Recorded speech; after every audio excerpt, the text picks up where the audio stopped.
فيلمنا بيبدأ في المستقبل مع جندي بحرية واللي بيكون اسمه جيك، وبنعرف انه اتصاب خلال الحرب إصابة في العمود الفقري وبسببها جسمه اتشل، واضطر جيك من وقتها ان هو يتحرك على كرسي بعجل لأن العملية اللي محتاج يعملها في العمود الفقري مكلفة جدا وبيبقى مش معاه تمنها. لكن جيك من جواه برغم ان هو مشلول حاليا لكنه بيحب المغامرة لسه، وبيحب يحس ان هو عايش حياته زي الأول لأن هو رافض فكرة انه يعيش عاجز طول عمره. وفي ليلة بيكون جيك في ملهى ليلي وبيلاقي راجل بيضرب واحدة ست، فبيروح يدافع عنها وبيضرب الراجل وبيتخانقوا سوا، لكن الامن بيرموا جيك بالكرسي بتاعه بره الملهى الليلي. وساعتها بيقابل جيك مندوبين من وكالة فضائية وبيبلغوه ان توم اللي بيكون اخوه التوأم مات، وبنعرف ان توم كان عالم فضائي ودرس 3 سنين في مشروع فضائي كبير اسمه برنامج افاتار، والبرنامج ده بيعمل مشروع فوق كوكب شبيه لكوكب الارض، واسم الكوكب ده بيكون بندورة، وبيسكن الكوكب ده شعب اسمهم شعب النافي، واحجامهم بتكون كبيرة شوية عن البشر، ولون جسمهم بيكون ازرق، وبيكون لونهم ده مناسب للبيئة اللي هم عايشين فيها. والوكالة الفضائية دي كانوا معتمدين على توم في مشروع برنامج افاتار علشان ابحاثه ودراسته للبرنامج، والمندوبين بيقولوا لجيك انهم جايين ياخدوه معاهم علشان يكمل المهمة الفضائية مكان اخوه توم لان جيناتهم بتكون متطابقة ويقدر جيك يحل محله. فبيزعل جيك طبعا على موت اخوه، لكن في نفس الوقت بيحس بامل لان هو هيعمل حاجة مهمة في حياته برغم ان هو عاجز. ده غير انهم هيدوله مقابل مادي كبير جدا، وهيقدر ساعتها يعمل عملية العمود الفقري ويرجع يمشي زي الأول، خصوصا إن كل حاجة في المستقبل بقى سعرها عالي جدا وخيالي. ولكن بيقولوله بإن الرحلة دي هتستغرق سنين، ومنهم بس 6 سنين هيضيعوا في المركبة الفضائية وهم في طريقهم لكوكب بندورة. لكن جيك بيوافق برضه وبيتحمس للمهمة وبيسافر فعلا جيك في الرحلة الفضائية، وعلشان ما يحسوش بالوقت هو والجنود اللي معاه بيكونوا جوه كبسولات تجميد علشان يناموا 6 سنين كلهم اللي هم مسافة الرحلة، وبعد كده هيبقوا يصحوهم فوق كوكب بندورة أول ما يوصلوا، وأكنهم كانوا نايمين ليلة واحدة. وبتمر 6 سنين مسافة الرحلة وبيوصلوا لكوكب بندورة بسلام، وبيدخلوا الغلاف الجو بتاعه، وبيخرج جيك والناس اللي معاه من كبسولات التجميد، وبعدها بيركبوا طيارة وبينزلوا بيها فوق كوكب بندورة، وبيلبسوا أقنعة الأكسجين لأن مفيش أكسجين فوق الكوكب ده. وبيوصل جيك لمشروع أفاتار العملاق وبيلاقي هناك جنود كتيرة جدا كانوا زيه وبقوا دلوقتي مرتزقة لوكالة الفضاء عشان الفلوس الكتير اللي بيدفعوها. ولكن جيك رغم عجزه مش بيحس بنفسه بان هو اقل منهم، وبيشوف جيك الالات الضخمه اللي هناك وبيلاقي سهام لونها ازرق مخترقه العجل بتاع شاحنه ضخمه بتبقى بتمر من قدامه، وده بيفسر ان في مقاومه من شعب النافي وانهم بيعتبروا البشر محتلين لان السهوم دي تابعه لشعب النافي. وده فعلا اللي بيعرفه جيك لما بيحضر هو والجنود اللي معاه محاضره مع مايلز واللي بيكون القائد بتاع الجيش اللي موجود فوق كوكب بندوره، وبينبههم مايلز بخطوره مقاومه شعب النافي لانهم شعب ذكي واقوياء جدا واحجامهم كبيره، ورغم انهم بيمتلكوا اسلحه بدائيه لكنها بتكون اسلحه قويه جدا ومميته. ده غير ان معظم الحيوانات بتاعه الكوكب ده مفترسه، فعشان كده بيطلب مايلز من جنوده انهم يتبعوا التعليمات والقواعد علشان ما يعرضوش نفسهم للخطر لانهم دلوقتي بيعتبروا نفسهم في حاله حرب مستمره مع شعب النافي. وبيتعرف جيك بعد محاضره مايلز على 2 من علماء الاحياء وهم نورم وماكس، والعلماء دول بيفرجوا جيك على الافاتار بتاعه واللي كان توم اخوه التوأم بيستخدمه قبل ما يموت. والافاتار ده بيكون مجسم متحرك على هيئة وجسم ولون كائنات شعب النافي علشان يتماشى مع بيئة كوكب بندورة. والافاتار ده بيكون مصنوع من مزيج من الحمض النووي للبشر وحمض كائن النافي علشان يبقوا شبه بعض بالظبط في الخواص والتركيب، وكل واحد هناك بيبقى ليه افاتار بيكون قريب من شكل صاحبه وبيتم التحكم فيه عن بعد عن طريق وعي الشخص اللي معمول له الافاتار ده. ولكن وقت ما يكون الشخص ده نايم جوه كبسولة مخصصة، والكبسولة دي بتبقى وحدة التحكم في الافاتار، لكن اول ما الشخص بيصحى او حد بيصحيه بالاجبار بيفقد التحكم في الافاتار، والافاتار ده بيقدروا يتنقلوا بيه فوق كوكب بندورة زيهم زي الشعب النافي بالظبط. وطبعا عشان جيك يبقى اخو توم التوأم، فافاتار توم هيتفق مع وعي جيك وهيتفق مع جهازه العصبي، وبتوصل في الوقت ده واحدة اسمها جريس وبتكون راجعة من رحلة مع الافاتار بتاعها، وجريس تبقى مديرة تشغيل برنامج الافاتار وهي الكابتن بتاعة الافاتارات كلهم. وبتخرج جريس من كبسولة التحكم وبتشوف نورم وبتتبسط من وجوده معاهم لان هو كان زميل توم وكانوا مع بعض في نفس المشروع فخبرته كويسة كعالم احياء. ده غير ان نورم بيتقن لغة شعب النافي زي ما في برضه افراد من شعب النافي بيتقنوا اللغة الانجليزية بسبب اختلاطهم وصراعهم مع البشر على الكوكب ده. ولما جريس بتشوف جيك وهو على كرسي متحرك بتقوله ان هي مش محتاجاه لان هو عاجز، وانها كانت محتاجة اخوه مش محتاجاه هو علشان اخوه كان معاهم من بداية المشروع، وبتسيبه وبتمشي بعد ما احرجته قدام الناس. وبتروح جريس لباركر، وباركر ده يبقى رئيس المشروع كله فوق كوكب بندورة. وبتقول له جريس ان هي مش محتاجة جيك علشان عاجز وكمان ما يعرفش حاجة عن البرنامج اللي هم شغالين عليه، لكن باركر بيقنعها بان جيك ممكن ينفعهم جدا، خصوصا ان هو عنده خبرة عسكرية. وبنعرف من باركر ان هدف مشروع الكوكب ده هو انهم يستحوذوا على حجر مشع موجود تحت ارض الكوكب. والحجر المشع ده هو عبارة عن عنصر اسمه الامبوتانيوم، وسعر الكيلو من عنصر الامبوتانيوم ب20 مليون دولار، لان هو مصدر هائل جدا للطاقة. وده بيفسر طبعا الحرب المستمرة بين البشر وشعب النافي، لان شعب النافي عايشين فوق الارض اللي تحتها الالاف الاطنان من حجر الامبوتانيوم. فبتضطر ساعتها جريس انها تقبل بجيك لان باركر اجبرها على كده عشان هو رئيس المشروع كله. وفي تاني يوم بيجربوا جيك على الافاتار بتاعه، فبيدخل الكبسولة وبينام وبيبدأ يستخدم وعيه في الافاتار بتاعه، وبيفرح جدا خصوصا ان هو بقى يمشي اخيرا على رجله عن طريق الافاتار. وبيطلع من المحطة وبيخرج بره وبيفضل يجري وينط كأنه طفل لحد ما بيقابل افاتار جريس وبتوقفه. وبتحس جريس ان هو قادر يتحكم في الافاتار، وده المهم بالنسبة لها رغم ان هي معارضة وجوده معاهم. وتاني يوم بيقابل جيك القائد مايلز، واللي بيكون مش مقتنع بمشروع الافاتار اللي بيعملوه العلماء، لان هو راجل عسكري مش بيفهم غير في الخطط والحروب، لكنه بيطلب من جيك انه ينقل له كل المعلومات عن شعب النافي علشان مايلز يبقى عارف هو هيعمل معاهم ايه بالظبط، وهل هيضغط عليهم علشان يتعاونوا معاهم ويسيبوا لهم الارض بتاعتهم علشان يخرجوا منها الحجر المشع، ولا هيرفضوا ويحاربوهم. فجيك بيقول له ان هو موافق، وبيطلع جيك ونورم وجريس كافاتارات هما التلاتة. وبتكون دي مهمة استكشافية في الغابة بطيارة هليكوبتر، وبيكون معاهم ترودي كابتن الطيارة. وفعلا بيروح للغابة، وبيكون جيك معاه سلاحه لان هو بيبقى طالع معاهم على اساس ان هو جندي بيحرسهم زي ما باركر اقنع جريس بكده. وبيتفاجئوا وقتها بمخلوقات غريبة وضخمة شبه الديناصورات بالظبط، وساعتها بيهربوا كلهم، لكن المخلوق الضخم بيفضل يجري ورا جيك اللي بيحاول يضربه بالرصاص لكنه مش بيعرف يسيبه. وبيقع من جيك سلاحه وشنطته خلال المطاردة لحد ما بينط من فوق شلال كبير، وبيقدر انه يفلت من المخلوق الضخم. وبيصنع جيك باستخدام الخنجر اللي معاه رمح طويل من فروع الشجر، وبيستخدم مادة لزجة قابلة للاشتعال لقاها في الغابة، وبيولع فيها بالكبريت. وساعتها بتظهر له حيوانات شبه الذئاب، فبيحاول يبعدهم بالنار لكنهم بيهجموا عليه، فبيبدأ يقاومهم بالخنجر لكنهم بيتكتروا عليه. وساعتها بتظهر نيتيري وبتنقذه منهم. وبنعرف ان نيتيري تبقى بنت زعيم القبيلة يعني من شعب النافي، فبيشكرها جيك وبيكون عاوزها تعلمه اساليب القتال بتاعتها، لكنها بتقول له يرجع مكان ما جه. وساعتها بنلاقي واحد اسمه تسوتي ومعاه جنود، وبيروحوا وبيقبضوا على جيك. وبنعرف ان تسوتي بيجهز نفسه عشان هيبقى قائد القبيلة في المستقبل، وبيودي جيك لإيتيكون زعيم القبيلة، ودي قبيلة من قبائل شعب النافي. وبنعرف ان إيتيكون يبقى ابو نيتيري، وبيشوفه زعيم القبيلة وبيكون عايز يقتله لان هو عارف انه جندي، لكن جيك بيترجاهم يسيبوه عشان هو عايز يتعلم منهم كل حاجة ويبقى واحد منهم. وساعتها بتظهر موات ام نيتيري وبتقول لهم انهم يسيبوه. وموات دي هي الست الروحانية اللي بتتواصل مع الاله بتاعهم اللي اسمه اياوا. وبتعرف موات من خلال الاشارات الروحانية بينها وبين اياوا بان جيك شخص طيب وبيختلف عن باقي البشر اللي بيحاربوهم، فبتقرر انهم يمنحوه فرصة تانية. وبتؤمر بنتها تعلم جيك كل حاجة عنهم. وبعدها نيتيري بتاخد جيك علشان ينام لان الدنيا ليلت، واول ما بينام بيكون صحي جوه الكبسولة في المحطة الفضائية، وبكده يكون خرج من الافاتار بتاعه. وبيبدأ يحكي لزمايله كل اللي حصل معاه، وبيكونوا مبهورين جدا لان هو عمل انجاز كبير. وكفاية ان شعب النافي قرروا يعلموه كل حاجة عنهم ويبقى واحد منهم. فعشان كده باركر بيقول لجيك على موضوع حجر الامبوتانيوم واللي عاوزين يطلعوه من ارض الكوكب، وبيطلب منه ان هو يحاول يقنع شعب النافي يسيبوا ارضهم ويروحوا مكان تاني. وبيقول له يعرض عليهم خدمات مقابل انهم يسيبوا ارضهم، وبيقول له كمان يعرض عليهم لو محتاجين مدارس او ادوية او اي شيء. وبيدي باركر لجيك مهلة 3 شهور، وخلال ال3 شهور دول لو ما اقنعهمش ان هم يسيبوا ارضهم هيهاجموهم بالطيارات المقاتلة والجرافات العملاقة، وساعتها هيدمر ارضهم. فجيك بيضطر ان هو يوافق، وبيروح جيك للقبيلة مرة تانية وبيبدأ يتعلم من نيتيري اساليب القتال بتاعتهم وكمان ركوب المخلوقات اللي بيستخدموها في الحروب. وكمان بتعلمه نيتيري لغة شعب النافي. ولما بيرجع جيك للمحطة الفضائية بيقول لباركر ومايلز على مداخل ومخارج القرية اللي فيها القبيلة وكمان النقاط المحصنة عندهم والضعيف علشان يعرفوا هيهاجموهم ازاي. وبيشوفوا ماكسي وهو بينقل المعلومات دي لباركر ومايلز، فبيروح ماكسي وبيقول لجريس، فبتتضايق لانهم بيتدخلوا في شغلها، ده غير ان اساليبهم عدوانية. وعشان كده جريس بتاخد فريقها وبتروح لمعسكر تاني مجهز بكبسولات الافاتار علشان يبقوا بعيد عن باركر معسكر ومايلز، ومن المعسكر ده بيكمل جيك مهمته وبيروح كل يوم لنيتيري علشان تكمل الحاجات اللي بتعلمها له. وبيتعلم جيك كل يوم مهارات جديدة وبيتطور بسرعة كبيرة. وبيجي أصعب تحدي لجيك وهو ركوب طائر الأيكران اللي بيستخدمه شعب النافي للتنقل في الجو. فعلا بينجح جيك إنه يركب الطائر ويتمكن من الطيران بيه كمان. وبتخلص ال3 شهور وبتنتهي المهلة اللي كان واخدها علشان يتجسس على شعب النافي. لكن جيك من جواه بيكون زعلان لأنه بيخونهم، وعلشان كده بيطلب منه مايلز ينهي المهمة لأن هو خد كل المعلومات اللي هو محتاجها لغزو القبيلة. وبيقول لجيك إن هو هيرجعه لكوكب الأرض تاني علشان يعملوا له العملية اللي في العمود الفقري. لكن جيك بيقول له إنه لازم يحضر الاحتفال اللي هتعمله القبيلة علشان بقوا يعتبروه واحد منهم رسمي، ووقتها هيعرف يقنعهم إنهم يسيبوا أرضهم بدون مشاكل. وساعتها مايلز بيوافق وبيسمح له إنه يروح. فبيروح فعلا جيك وبيحتفل معاهم وبيبقى واحد منهم رسمي، وكلهم بيكونوا حبوه. وبيعترف جيك بحبه لنيتيري. وفي يوم بيكون جيك مع نيتيري وبيكون نايم لأنه بيكون صاحي جوه الكبسولة ولسه بيفطر. فنيتيري بتحاول تقومه من نومه علشان لقت الجرافات بتدخل للغابة وبتقطع الأشجار. فبيخلص جيك الفطار وبيدخل الكبسولة وبيرجع بسرعة للأفاتار وبيقدر إنه يهرب من الجرافات هو ونيتيري. وفي غرفة العمليات العسكرية بيكونوا شافوا جيك وهو بيحاول يمنع الجرافات من إنها تدمر الغابة. وبيتضايق منه مايلز وبيحس إن هو خانه علشان واقف مع شعب النافي. وفي نفس الوقت ده كانت القبيلة بتستعد للحرب. فبيحاول جيك يمنعهم لكنه مش بيلحق لأن قوات الجيش في الوقت ده بتكون وصلت للكابينة اللي فيها كبسولات الأفاتارات واقتحموها وفصلوا الكبسولات عن جيك وجريس. فبالتالي وقعوا على الأرض وبيكونوا فاقوا جوه الكبسولات. فبيبتدي جيك وجريس ونور يلموا حاجاتهم من الكابينة اللي فيها كبسولات الأفاتارات لأنهم مش بإيديهم حاجة تانية يعملوها. فبتروح جريس تترجى باركر إن هو يلغي المهمة لأن القبيلة عندهم أطفال وستات وحرام يموتوهم. وبتطلب منه يديها فرصة أخيرة تروح تقنعهم إنهم يسيبوا أرضهم. فبيوافق وبيديها مهلة ساعة واحدة بس وإنها تحاول فيها. فعلى طول بيدخل جيك وجريس كبسولات الأفاتارات بتاعتهم وبيروح للقبيلة وبيقولوا لهم بإن سكان الأرض جايين عليهم بالجرافات والطيارات الحربية وهيدمروا القرية كلها وإنهم لازم يسمعوا الكلام ويسيبوا أرضهم. وبيقول لهم جيك على الحقيقة كلها وبيقول لهم إن هو كان بيتجسس عليهم لحساب سكان الأرض، لكن ضميره صحي وقرر إن هو يساعدهم لأنه حاسس إنه بقى واحد منهم. لكنهم بيتضايقوا منه وبالذات نيتيري وبيقرروا وقتها إنهم يربطوه في شجرة. وبيوصل مايلز في الوقت ده بالطيارات الحربية وبيبدأ في الأول يحدف قنابل الغاز المسيلة للدموع. فبالتالي القبيلة بتبدأ تقاوم الطيارات بالسهوم بتاعتهم وطبعا بتكون بدون أي نتيجة علشان فرق القوة اللي ما بينهم. وبعدها الطيران بتضربهم بالقنابل الحارقة وبيدمروا الغابة. فبتروح مواد تفك جيك وجريس وبتطلب منهم ينقذوهم. وبعدها الطيارات بتضربهم بالصواريخ. وفي الوقت ده ترودي بتنسحب بطيارتها وبترفض إن هي تشترك. وبسبب الهجوم ده بيموت إيتيكون زعيم القبيلة وبتزعل عليه نيتيري بنته جدا. وفي الوقت ده في القاعدة العسكرية بيفصل باركر الكبسولات عن جيك وجريس لأن خلاص مهلة الساعة خلصت. فبيصحوا وبيتم اعتقالهم وبيحبسوهم. لكن بتيجي ترودي وماكسي وبيقدروا يخرجوهم من الحبس اللي هم فيه وبيروحوا كلهم على الطيارة الهليكوبتر. لكن مايلز بيعرف إنهم بيهربوا فبيضرب الطيارة بالرصاص. وفعلا ساعتها بتتصاب جريس لكنهم بيقدروا يهربوا وبيروحوا عند المعسكر. وترودي بتقدر إنها ترفع الكابينة اللي فيها الكبسولات بطيارتها علشان ينقلوها جوه الغابة في مكان بعيد عن مايلز وباركر. وبيدخل جيك وجريس بسرعة جوه الكبسولات وأول حاجة بيعملوها إنهم بيطلبوا من مواد إن هي تساعد جريس في علاج إصابتها عن طريق الشجرة المقدسة اللي بتعالج بيها المرضى. لكن للأسف بسبب جروح جريس الخطيرة بتموت. وبيقدر جيك إنه ينط فوق طائر اسمه التروق وده طائر خطير وكبير شبه التنين ومحدش بيقدر يركبه. وبيروح جيك بطائر التروق للقبيلة وهناك كلهم بيبدأوا يحسوا إن هو شخص خارق علشان قدر يروض طائر التروق. وبيحاول وقتها جيك إن هو يحمسهم وبيقرروا إنهم يروحوا لباقي قبائل شعب النافي علشان يتحدوا كلهم ويقاوموا هجوم البشر. وفعلا بيجمعوا حشد كبير من القبائل التانية وبيجهزوا جيش كبير جدا. وبتبدأ القبائل كلها تهاجم من البر وكمان من الجو باستخدام الطيور المجنحة. وبتوصل طيارات عسكرية تانية وبتنزل على الأرض وبينتشر الجنود وسط الغابة. لكن قبائل شعب النافي بتقاوم بكل شراسة وبتدمر طيارات كتير من جيش البشر. وترودي بتساعد شعب النافي في تدمير الطيارات العسكرية. فساعتها مايلز بيضربها بالنار فبتقع بطيارتها وبتنفجر. لكن وقتها كل حيوانات وطيور الغابة بتتحد هي كمان وبتحارب البشر لأنهم برضو بيدافعوا عن أرضهم. وبينزل مايلز من طيارته بروبوت آلي علشان طيارته انفجرت لما جيك حدف فيها قنبلة قبل ما يحدفوا على قبائل شعب النافي القنابل القوية واللي كانوا سايبينها للآخر. وعلى الأرض بيشتبك مايلز مع جيك وقبل ما يقتله بالخنجر بتروح نيتيري وبتقتل بتقتل مايلز بالسهام، وبتلحق نيتيري انها تنقذ جيك وتلبسه قناع الاكسجين جوه الكابينه، لان مايلز كسر ازاز الكابينه اللي فيها كبسولات الافاترات بتاعتهم، فالاكسجين اللي جواها اتسرب، وبتنتهي الحرب وبيكسب شعب النافي المعركه، وبيطردوا كل البشر اللي على كوكبهم، وبيسيبوا بس جيك وافاترات تانيين، وبيقرر جيك يبقى واحد منهم بجد، فبيودوه للشجره المقدسه، وبتتنقل روحه ووعيه للافاتار بتاعه عشان يبقى عايش باقي عمره مع حبيبته نيتيري وشعبها الطيب. وبكده بنكون خلصنا الجزء الاول، وتعالى بقى نبدا الجزء الثاني. بيبدا الجزء الثاني على كوكب بندورة، وبتكون عدت سنين كتير على طرد البشر الارضيين من الكوكب، واللي طردهم بيكون جيك والعلماء وقبائل شعب النافي. وبنشوف ان الحيوانات والطيور رجعوا تاني هما والطبيعه الخلابه، وبنعرف ان في علماء فضلوا على كوكب بندورة بالافاتار الخاص بيهم، لان الحياه الطبيعيه عجبتهم وبقت بالنسبه لهم مكان احلى من كوكب الارض، زي نورم وماكس، واللي بيكونوا عايشين على اساس انهم بشر عادي زي ما هم،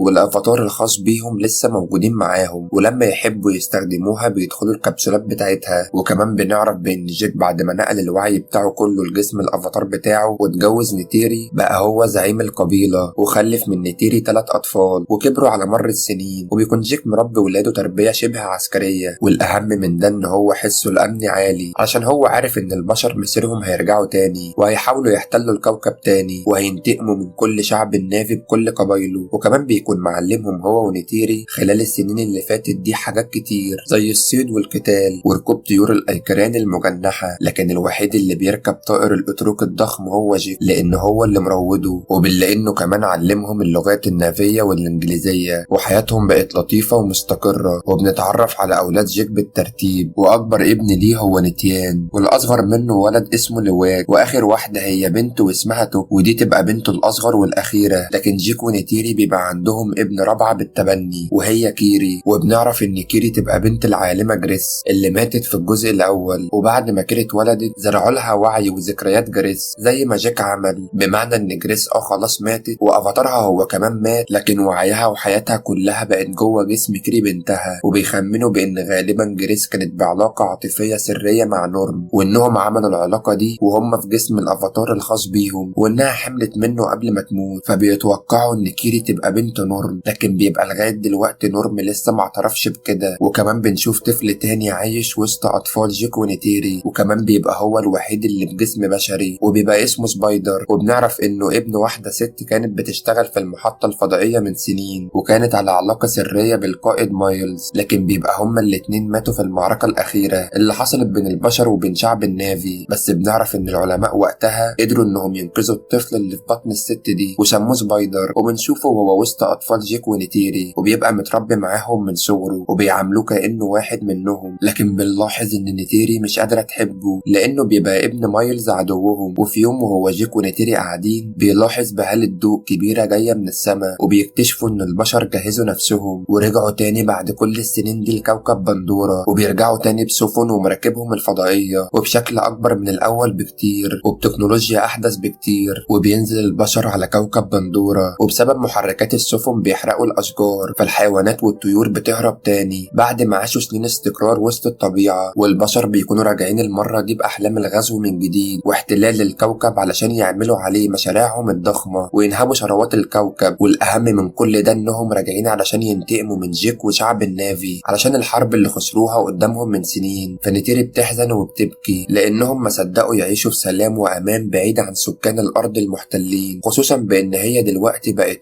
فطبيعي انها تخاف على اولادها اكتر ما هي خايفه على نفسها. وبعد مرور سنه بتوصل بعثه فضائيه جديده من افاتارات البشر لكوكب بندورة، وبيخشوا فعلا الغلاف الجوي التابع لكوكب بندورة علشان يهبطوا عليه. والبعثه دي طالعه من كوكب الارض، وكان بقالها 5 سنين في الطريق. وبيكون مع البعثه الفضائيه دي افاتار القائد مايلز اللي مات، وكمان افاتارات زمايله الجنود الميتين، لان مايلز هو كمان جاي علشان ينتقم ولكن بشكل شخصي، وتحديدا بيكون عايز ينتقم من جيك ونيتيري لان جيك هو اللي حاربه لما اتحد مع شعب النافي، فبيعتبر بالنسبه له انه خاين، ونيتيري هي اللي قتلته بالسهام. والافاتارات بتاعت مايلز وجنوده برضه قصتهم تشبه قصه كيري اللي اتنقل لها وعي امها اللي ماتت، لان مايلز قبل ما يموت كان متفق مع باركر وقال له ان هو وجنوده اذا ماتوا في الحرب فينقلوا وعيهم وذكرياتهم في اجسام اي افاتار قوي علشان يقدروا يواجهوا افاتارات جيك وزمايله العلماء وشعب النافي. وفي يوم بيجهز جيك هجوم على قطر امدادات عسكريه عسكرية للبشر وعلى طيارات عسكرية طايرة للدفاع عن القطر. وبيهجم جيك من الجو على الطيارات العسكرية باستخدام الطيور المجنحة، وبيكون معاه مراته نيتيري وأولاده نيتيان ولواك للمراقبة. والهجوم البري على الأرض بيكون متزعمه نورم ومقاتلين من قبيلة الأوموتيكايا، فبيفجروا السكة الحديد بتاعة القطر وبيخرجوا القطر عن مساره وبيدمروا الطيارات الحربية وبياخدوا كل الغنايم اللي بيلاقوها قدامهم من أسلحة ومعدات وقنابل. لكن بيتفاجئوا بطيارات حربية جاية تهاجمهم من بعيد وبيقتلوا كذا واحد من قبيلة الأوموتيكايا، لكن جيك وعيلته والعلماء بيقدروا يهربوا منهم. وبيوصل مايلز والضباط لكوكب بندورة وبيروح يقابل القائدة أردامور، ودي بتبقى القائد العسكري لبعثة الأرضيين الجديدة. فبتفكروا أردامور بإن هدفهم واحد وهو القضاء على جيك والمتمردين من شعب النافي، لأنهم معطلين مشاريع التنمية الضخمة اللي بيعملوها على كوكب بندورة، علشان هم بدأوا يجهزوا الكوكب ده دلوقتي على إنه يبقى كوكب جديد للبشر ويقدروا البشر إنهم يتنقلوا ويعيشوا فيه. وبتقول أردامور لمايلز بإن جيك وجنوده بيكبدوهم خسائر كتير في البر والجو ومش عارفين يوصلوا لهم. وبتقول له كمان إن معسكرات جيك في كهوف وسط منطقة الجبال المعلقة، ولكن مش عارفين برضه يحددوا مكانهم بالظبط. فبيقرر مايلز إن هو يروح الجبال دي بطياراته العسكرية ويدوروا على جيك وقبيلته هناك، خصوصا بإن شكلهم كأفاتارات هو وجنوده هيسهل عليهم الاختلاط بشعب النافي وبالتالي ممكن يثقوا فيهم، فيدلهم على الأماكن السرية اللي في الكوكب اللي جيك بيستخبى فيها. وفي نفس الوقت ده بيكون لواك واخد اخواته البنات كيري وتوك ومعاهم سبايدر ويوديهم عند الكابينة اللي كان فيها الكبسولات الافاتارات وسط الغابة، وده المكان اللي مات فيه مايلز جوه الروبوت الآلي بتاعه على ايد نيتيري وجيك. ولكن بيتفاجئوا بان مايلز وجنوده هناك ومش بيكونوا عارفين مين دول اصلا، لكن لواك بيبلغ ابوه جيك عن طريق الاتصال اللاسلكي اللي ما بينهم وبيقول له بان في اشخاص شكلهم زي شعب النافي ولكن غريب شوية، والاشخاص دول معاهم اسلحة. فبيتوقع على طول جيك ان دول افاتارات من كوكب الارض وبيروح بسرعة هو وابنه الكبير نتنيان ومراته نيتيري على المكان ده. لكن مايلز بيكون اسرع منهم لانه بيلاقي الاولاد وبيقبض عليهم بكل سهولة. وبيعرف مايلز من سبايدر اسم امه، فبيعرف هنا ان هو يبقى ابنه. وبيقرر مايلز ياخدهم كلهم معاه للقاعدة العسكرية كرهائن، فبيبلغ القائدة أردامور وبيقول لها تبعت له طيارة عسكرية في المكان اللي هو فيه، فبتقول له ان هي جايه له بنفسها خلال ساعات. وبيدخل الليل عليهم وبيكون هو ده الوقت المناسب لجيك ونيتيري علشان يحرروا ولادهم من الأسر، فبيهاجموهم بالسهام وبيقتلوا كذا افاتار من الجنود وبيقدروا انهم يحرروا اولادهم وبيهربوا بيهم بسرعة. لكن مايلز بيضرب عليهم قنبلة من بعيد فبتنفجر جنب سبايدر وبيقع على الارض، وبيقدر مايلز ياخده معاه كأسير. وفي القاعدة العسكرية بيحاولوا يستجوبوه عن طريق جهاز كشف الكذب علشان لما يسألوه ما يقدرش ينكر الإجابة، لأن هو حتى كمان لو كذب فيقروا الحقيقة جوه مخه. لكن سبايدر بيكون ذكي جدا وبيقاوم التعذيب كمان ومش بيرضى يقول أي معلومات عن جيك وجماعتهم. فمايلز بيقرر يستجوبه بنفسه بالسياسة وبدون تعذيب خالص لأن هو برضه يبقى ابنه. فبياخده معاه لغرفة التحقيق وبيوصف إن هو شاب شجاع وصبور وبيطلب منه يروح معاه في رحلة جوه الغابة، وبيقول له إن هو مش هيسأله عن مكان جيك خالص لأن هو عارف بإن هو جدع ومش هيرضى يفتن عليه. لكن برضه مايلز بيهدده بإن هو لو ما سمعش الكلام وجه معاه هيرجعه تاني وهيسلمه لأردامور علشان تعذبه. فبيضطر سبايدر إن هو يوافق علشان على الأقل هيخرج من المكان ده وخلاص. وفي نفس الوقت بيكون جيك خايف إن التعذيب ممكن يخلي سبايدر يعترف عليه، وعلشان كده بيقرر جيك يسيب القبيلة ويتنازل عن زعامتها للنائب بتاعه. وبيكون مقرر إن هو هيعمل كل ده علشان خايف على عيلته من الخطر لأن أكيد مايلز هيعرف مكانه من سبايدر. وبياخد جيك عيلته وبيسافروا بالطيور المجنحة لمكان تاني خالص في الكوكب، ولكن المكان ده ساحلي على البحر وبيكون عبارة عن مجموعة جزر، وبيروح القبيلة من قبائل الجزر دي وبيكون اسم القبيلة دي متكينة وزعيمهم اسمه تنواري ومراته اسمها رونال، وليهم ولدين وهم روكست وأونو وبنت من سن كيري تقريبا اسمها تيسيريا، والقبيلة دي بيتكلموا انجليزي عادي. فبيطلب جيك من تنواري ان هو يقويهم عنده علشان يستخبوا من الارضيين، لكن تنواري بيكون قلقان ان البشر يعرفوا ان هم عنده فيهجموا عليهم لان قبيلته ملهاش ذنب ولا ليهم علاقة بالحروب لانهم اصلا صيادين سمك وبس. لكن جيك بيوعده ان هو مش هيسبب لهم مشاكل، فبيقرر تنواري ان هو يستضيفهم عنده وبيبدأوا يتعلموا منهم صيد السمك والغوص وركوب اسماك الايلو. وعلى الناحية التانية بيكون مايلز واخد جنوده معاهم سبايدر وبيروحوا فوق جبل من جبال المعلقة، والجبال المعلقة دي هي مركز تجمع طيور الايروكان المجنحة. وبيقدر مايلز يركب واحد من طيور الايروكان وبيطير بيه لان مايلز طلب من جنوده انهم لازم يبقوا زي شعب النافي جدا علشان الشعب هنا يثق فيهم فيعرفوا منهم مكان جيك بسهولة لو سألوهم. وبنرجع لجيك وعيلته قبيلته واللي بيتعلموا بسرعة كل حاجة من القبيلة. وفي يوم بيتريق اونو ابن زعيم القبيلة دي على كيري، فبيضطر لواك اخوها انه يضربه، وجيك لما بيعرف بيزعق له وبيقول له ان عيب عليهم لان هم هنا ضيوف عند الناس دي، وبيأمره ان هو يروح ويعتذر له بسرعة. فبيسمع لواك كلام ابوه وبيروح يعتذر لأونو، فبيقبل أونو اعتذاره لكن بيبقى جواه غل كبير وعايز ينتقم منه، فعلشان كده بياخده تاني يوم وهو معاه صحابه وبيروحوا يصطادوا من مكان بعيد في عرض البحر، وهناك بيسيبوا لواك لوحده وبيرجعوا هم.